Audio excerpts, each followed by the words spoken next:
Saya mulakan dengan pelepasan kepada pekerja untuk mengundi.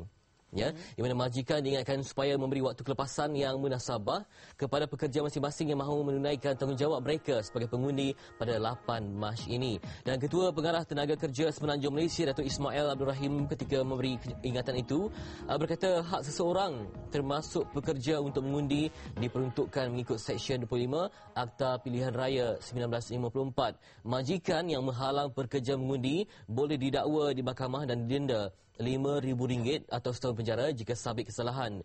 Ismail berkata antara tindakan yang boleh diambil majikan memberi time off yang munasabah kepada mana-mana pekerja yang akan mengundi berdekatan tempat kerja.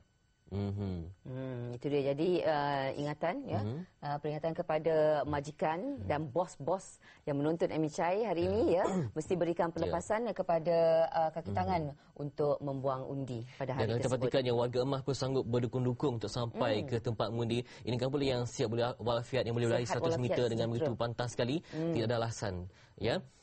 Okey, baiklah. Jadi itu dia, majikan tidak boleh menafikan hak kaki tangan untuk membuang undi. Baiklah.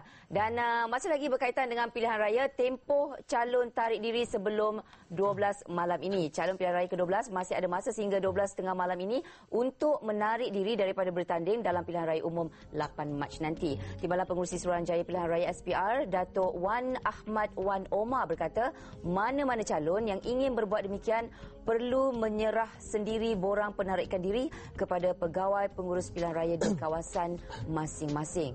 Setakat ini, Ibu Pejabat SPR belum menerima sebarang permohonan daripada calon untuk menarik diri. Calon berkenaan mesti menandatangani borang 6 untuk kerusi Parlimen atau 6A untuk kerusi Dewan Undangan Negeri dan juga ditandatangani oleh saksi. Itu dia, sehingga 12 malam ini. Apakah ada yang ada masak-masak, hendak teruskan perjuangan ini ataupun menarik diri? Itu antara keputusan berat yang harus dibuat. Bukannya melibatkan peribadi tapi juga melibatkan penyokong. Itu yang pentingnya. Dan terusnya, penguat kuasa pantau aktiviti kempen pilihan raya di mana masih berkaitan pilihan raya. Timbalan Pengerusi SPR Datuk Wan Ahmad dimaklumkan pasukan penguat kuasa kempen pilihan raya yang diwujudkan SPR telah digerakkan untuk memantau aktiviti sepanjang kempen pilihan raya supaya tidak bertentangan dengan undang-undang. Kita saksikan bingkisan juga rangkuman ini.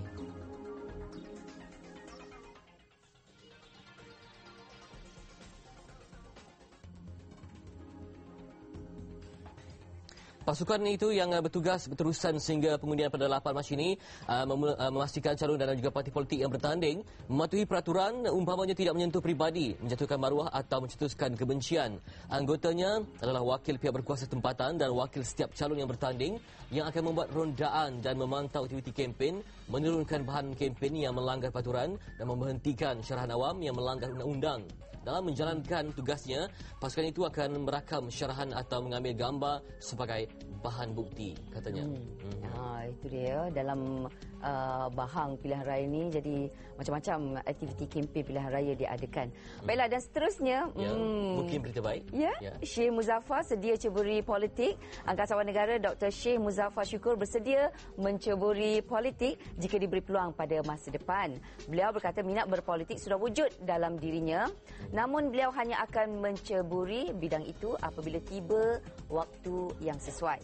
Kini, fokus utamanya terhadap program Angkasawan Negara dan masanya banyak diisi dengan pelbagai program termasuk sesi ceramah motivasi di seluruh negara untuk berkongsi pengalaman dan menyebarkan ilmu sains angkasa kepada pelajar. Kemunculannya pada majlis-majlis tertentu adalah atas jemputan dan bukannya sebagai alat berkempen bagi sesebuah parti politik. Itu dia. Dan kalau nak diukurkan betapa popularnya Syekh Muzaffar ni, sangat-sangatlah popular. Dan setiap kali dia berkunjung ke satu tempat memang akan diserbu kepada orang yang kecil sehinggalah ke dewasa semuanya kenal. Dan saya rasa kalau dia masuk undi SMS artis popular pun dia akan menang. Sebab sekarang ni memang berada di kemuncaknya. Ada tak kategori angkasawan popular? Sebab dia seorang yang angkasawan. Kita wujudkan satu kategori baru, ya. Dan betapa kita berbangga dapat menerima idola yang baru dalam masyarakat kita. Yang selama ini mungkin berat kepada artis sahaja, tapi kali ini cipta satu bidang baru yang profesional, yang dijual dan juga dijadikan contoh. Dan kalau kita tengok daripada personality Dr. Syekh Muzaffar ni pun, dia amat senang didekati. Itu dia, sangat mesra sekali orangnya. Baiklah, dan seterusnya, JPN kayu ukur sistem penyampaian, ya, di mana kejayaan Jabatan Pendaftaran Negara JPN mempercepatkan tempoh memperbaharui MyKad daripada sebulan kepada 2 jam sejak pertengahan tahun lalu, mendapat reaksi positif daripada orang ramai. Dan Ketua Pengarahnya Datuk Muhammad Abdul Halim Muhammad berkata, penggunaan mesin berteknologi tinggi bagi pengeluaran MyKad dikenal pasti antara penyumbang mempercepat proses memperbaharui MyKad. Dan penggunaan mesin itu juga supaya usaha penambahbaikan sistem penyampaian JPN. Dan sungguh pun dibuka secara percubaan di 2 cawangannya, iaitu di Melaka dan juga Putrajaya. Ia adalah percubaan yang cuba diperkenalkan oleh jabatan yang menguruskan maklumat asas setiap penduduk di negara ini. Itu dia. Bila sebut tentang MyKad, ingat lagi tak masa kita promosi besar-besaran diadakan untuk menyeru rakyat Malaysia menukar kad pengenalan lama ke MyKad, macam-macam peringatan, macam-macam pesanan nasihat kepada. Sehingga ada insentif diberikan. Ya. Jadi yang ini dalam masa 2 jam dah boleh siap. Apa lagi agaknya alasan? Itulah dia. Kita sekarang ni pasport masa sehari. Ya. Betul. Kad pengenalan ataupun MyKad masa 2-3 jam.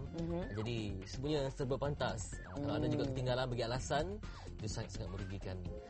Okey.